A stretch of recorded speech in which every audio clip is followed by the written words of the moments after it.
اگر کسی مسلمان سے زندگی کی سب سے بڑی خواہش پوچھی جائے تو اس کی زندگی کی سب سے بڑی خواہش یہی ہوگی کہ اے پروردگار مجھے جنت البقیع میں مدفن عطا فرما۔ نبی کریم صلی اللہ علیہ وآلہ وسلم نے فرمایا، جنت البقیع کا قبرستان ایسے ہی روشن ہے جیسے سورج اور چاند زمین کو روشن کرتے ہیں۔ آپ نے فرمایا جنت البقیع کو جنت میں بکھرا دیا گیا ہے۔ نبی کریم صلی اللہ علیہ وآلہ وسلم نے فرمایا، جو مدینے میں مرنے کی استطاعت رکھتا ہو اسے چاہیے مدینے میں ہی مرے، کیونکہ میں مدینے میں مرنے والوں کی شفاعت کروں گا۔ نبی کریم صلی اللہ علیہ وآلہ وسلم نے صحابہ سے فرمایا، کیا تم جنت البقیع کو دیکھتے ہو؟ اس میں موجود 70,000 چہرے قیامت کے روز چاند کی روشنی کی طرح روشن کیے جائیں گے۔ آپ جنت البقیع میں تشریف لے جاتے اور جنت البقیع میں موجود مسلمانوں کے لیے دعائے مغفرت کیا کرتے۔ حضرت عائشہ صدیقہ رضی اللہ تعالیٰ عنہ فرماتی ہیں، نبی کریم صلی اللہ علیہ وآلہ وسلم رات کو اپنا بستر چھوڑ دیتے اور جنت البقیع کی طرف چل پڑتے۔ میں آپ کے پیچھے پیچھے جاتی تو آپ جنت البقیع میں موجود مسلمانوں کے لیے آسمان کی طرف ہاتھ اٹھا کر دعائے مغفرت فرماتے۔ میں نے آپ سے ان کے بارے میں پوچھا تو فرمایا، مجھے جنت البقیع والوں کے لیے دعا کرنے کا حکم دیا گیا ہے۔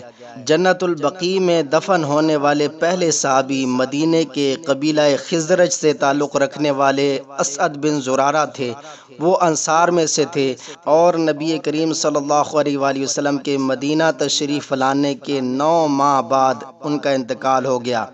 مہاجرین میں جن کو سب سے پہلے دفن کیا گیا وہ عثمان بن مظعون رضی اللہ تعالیٰ عنہ تھے۔ نبی کریم صلی اللہ علیہ وآلہ وسلم نے ان کی نماز جنازہ پڑھائی اور ان کی تدفین میں شریک ہوئے۔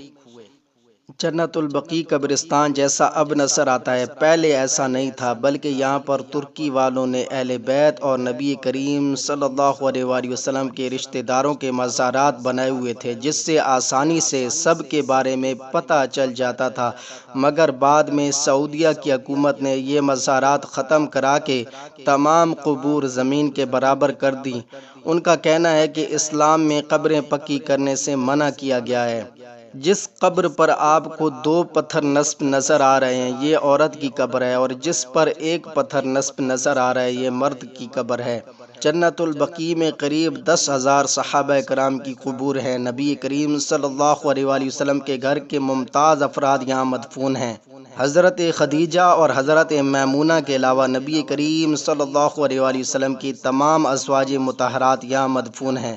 ان کے نام یہ ہیں: حضرت عائشہ صدیقہ رضی اللہ عنہا، حضرت سودا، حضرت حفصہ، حضرت زینب، حضرت ام سلمہ، حضرت جویریہ، حضرت ام حبیبہ، حضرت رملہ، حضرت صفیہ اور حضرت زینب بنت جاش۔ نبی کریم صلی اللہ علیہ وآلہ وسلم کی 4 صاحبزادیاں یہاں مدفون ہیں: حضرت ام کلثوم، حضرت رقیہ، حضرت زینب اور خاتون جنت حضرت فاطمہ الزہرا رضی اللہ عنہا۔ نبی کریم صلی اللہ علیہ وآلہ وسلم کے صاحبزادے حضرت ابراہیم کی قبر یہاں موجود ہے۔ نبی کریم صلی اللہ علیہ وآلہ وسلم کے چچا حضرت عباس اور آپ کی 2 پھوپھیاں حضرت صفیہ اور حضرت عاتکہ یہاں مدفون ہیں۔ حضرت امام حسن رضی اللہ عنہ، حضرت امام زین العابدین، حضرت امام جعفر صادق، حضرت امام باقر یہاں مدفون ہیں۔ حضرت علی کی والدہ کی قبر مبارک یہی ہے۔ حضرت عثمان ذو النورین کی قبر مبارک بھی یہی ہے۔ حضرت سعد بن معاذ، حضرت ابو سعید خدری، حضرت عثمان بن مظعون، حضرت اسد بن زرارہ، حضرت عبد الرحمن بن عوف، حضرت سعد بن ابی وقاص یہاں مدفون ہیں۔ حضرت امام مالک اور امام نافع بھی یہاں مدفون ہیں۔ اس کے علاوہ قریب 10,000 صحابہ کرام یہاں مدفون ہیں۔